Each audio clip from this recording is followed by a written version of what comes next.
Hey kids, it's your mom. I was gonna record in the living room where it's darker, but I can't see myself, and I want you to be able to see me too. So, moving into the kitchen, which seems to be my second home, and it is kind of messy. That's okay. Um, it's Sunday, and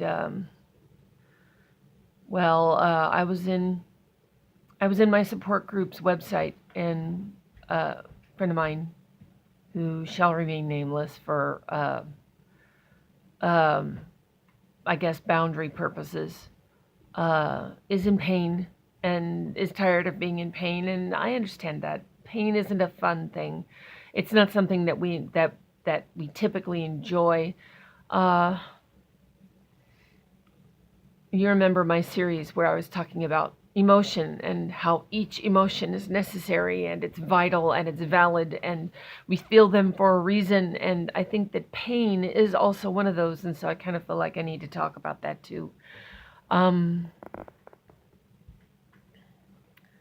so, pain.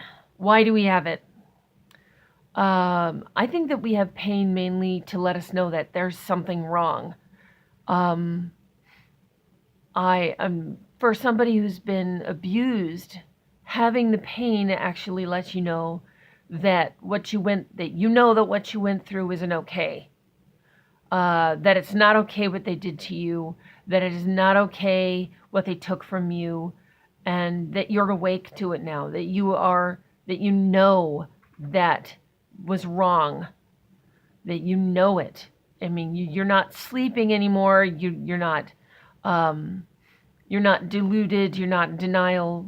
You are awake, and you know somewhere inside you that what happened to you was wrong. If we're talking physical pain, then of course that's letting you know that there's something wrong and you need to fix it. Psychological pain, it's harder to fix and it can be stressful, and you really, really need to take care of yourself when you're having psychological pain, because psychological pain can actually cause your stress level to go up, and that can mess with your insides.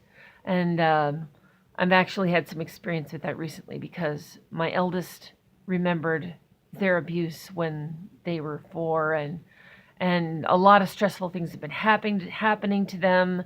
And I'm not going to say anything more than that because it's not my story to tell. But suffice to say that we've been dealing with it as best we can and trying to give them time to grieve and time to relax and to let that stress deal with itself, and find ways to deal with it and cope.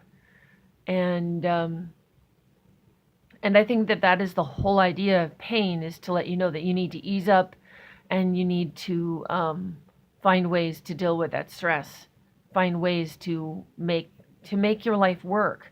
You need to ease up. If you're under stress, you'll have psychological pain, and that means you need to back off a little bit. You need to stop. You need to you need to be aware that you need to be taking care of yourself. That is what the pain means. So, if you're in psychological pain and you're starting to feel tired,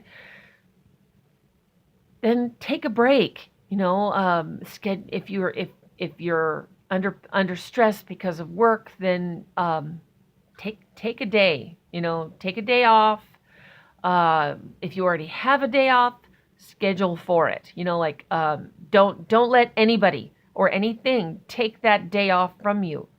Um, find something soothing to do. Or watch.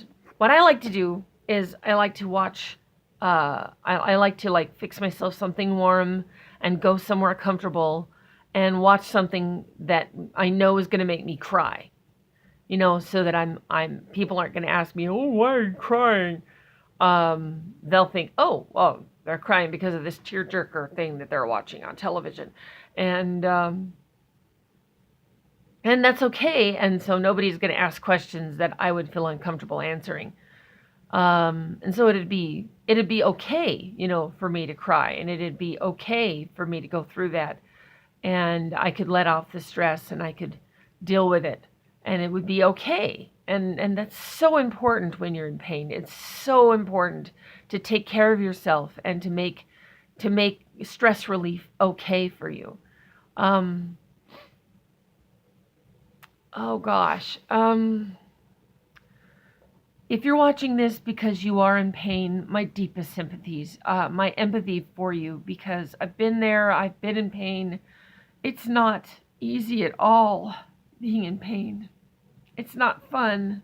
I'm not sure it was ever meant to be fun. There are some people who like being in pain, but this kind of pain isn't something that you would ever enjoy. Um, and by the way, I want to express my anger for anybody who would force this kind of stress on anyone else. It bothers me that people think of children as being subhuman. I mean, you look at how children are treated nowadays. You look at how children's programming is stupid. I mean, it implies that the children are too stupid to be able to understand what the grown-ups are talking about. It implies that children are too stupid to be able to talk about adult issues. That children are too stupid to be able to understand pain. But at the same time, there are some people who actually go out of their way.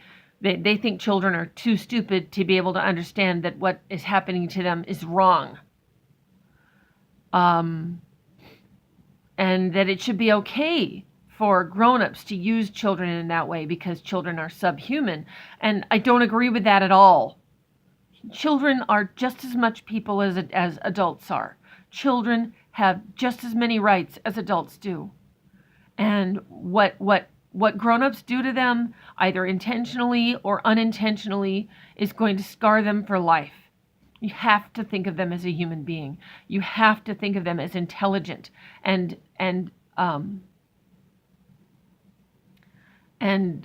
worthy of love and worthy of having rights that should be respected.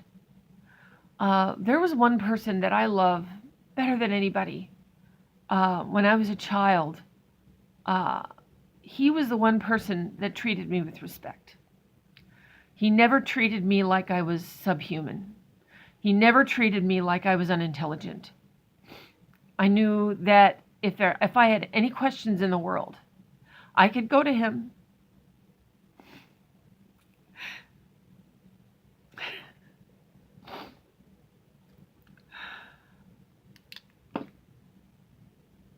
I could go to him and I could talk to him, and I knew he would talk to me like I could understand.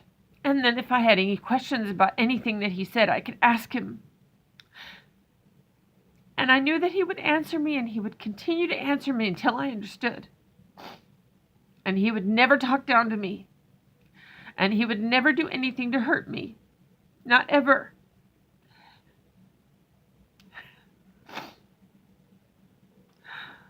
And that person was my mother's father, and his name was Fred Brian Beatty, and he's dead now.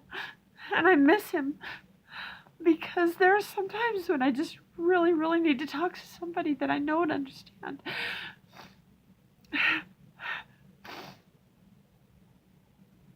And I know that everybody deserves to have somebody like that. Everybody deserves to be treated with respect, no matter whether you're 2 or whether you're 102. If you're 2 minutes old or 2,000 years old, if you can manage to get that old. Seriously, if you're in pain, it's okay to be in pain. There's nothing wrong with being in pain. Pain just means that you're awake. It means that you understand that what happened to you is wrong. And I'm sorry that you have to be in pain. I'm sorry that you have to go through this. I'm sorry that it hurts, and I'm sorry that I can't be there for you to help you to get through it. But I just want you to know that I love you.